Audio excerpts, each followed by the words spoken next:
It's crazy to think that only a couple of seasons ago, the Bengals were in the Super Bowl, and how you look at them now, they're coming off of back-to-back 9-8 seasons, and they didn't make the playoffs in either of those years. You would think with the likes of Joe Burrow, Jamar Chase, Joe Mixon these past couple of years, Chase Brown this past year, who's actually a really solid running back, T. Higgins, and many more, you would think that would be enough to make the playoffs, but it's not. And this is because they do not prioritize their defense at all. You can have the top scoring offense, the best special teams, whatever, but when your defense is ranking bottom 5 in almost every single category, then you're going nowhere. This past season specifically was the most ridiculous one. Joe Burrow had an MVP caliber season, Jamar Chase had the triple crown, T. Higgins also had a great year. Like I said before, they were a top offense in the NFL. I mean, they were putting up points and points and points every single game. And especially they were doing against really good teams. Like the Ravens, they dropped like 40 plus points on them twice. And that's a really good defense and a division rival. So you would think they would be able to crack at least 10 to 11 wins. No, they couldn't even crack double-digit wins. They only got the 9, and that was with a huge playoff push at the end of the year where they won, 5 straight games? And a big reason for them missing the playoffs is because of their slow starts. Outside of 2021 and 2022, they've had really rough starts to the season. So when it comes to the end of the season, they have to pull a bunch of wins out of their ass, and at that point, it's way too late, and then they miss the cut. And just to put an emphasis on their blunders, let's take a look at Jamar Chase's stats from last season.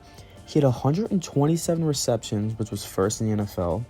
He had 1,700 yards, which was first in the NFL. And he had 17 touchdowns, which was first in the NFL. And he had the triple crown. He averaged 13 and a half yards per catch. And he averaged 100 yards per game.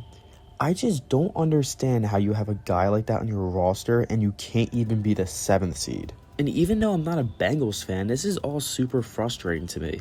I want to see players like Chase, like Burrow, in the playoffs. I want to see them fighting for a Super Bowl spot like they were a couple of years ago. And one of the biggest reasons to them not being in the playoffs at all these last couple of years is their lack of support on defense. They only have one star player on defense, and that's Trey Hendrickson. As you can see by his stats, he's unbelievable. He had 17 and a half sacks last year, which led the entire NFL. He was a Pro Bowler, and he was a first-team All-Pro.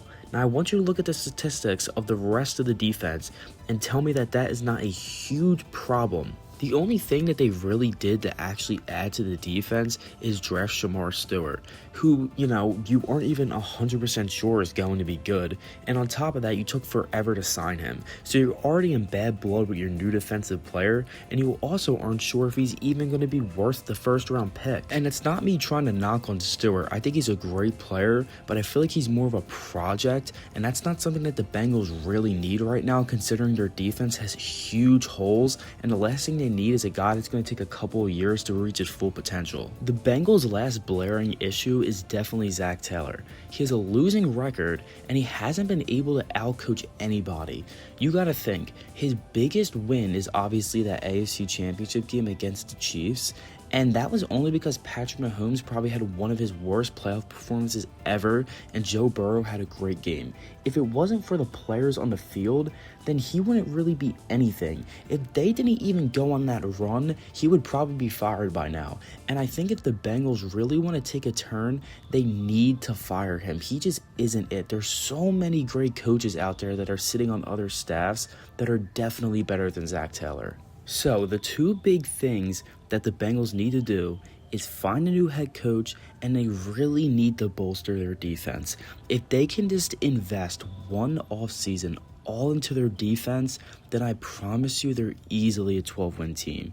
If they can just get a solid corner, a playmaking safety, find some linebackers who can just completely shut down the run game, and I know this is easier said than done, but if you just take your time and build this, in 2 or 3 years, they should easily find themselves back into a Super Bowl. The Bengals aren't as far away as it seems, and I really hope that they have a good season this year, but I can't really see them being much better than maybe the 7th seed, which is obviously an improvement, but they could be much better than that. The Bengals just need better leadership and better guidance, and I think they will get back on the right track if they just make some very minor changes.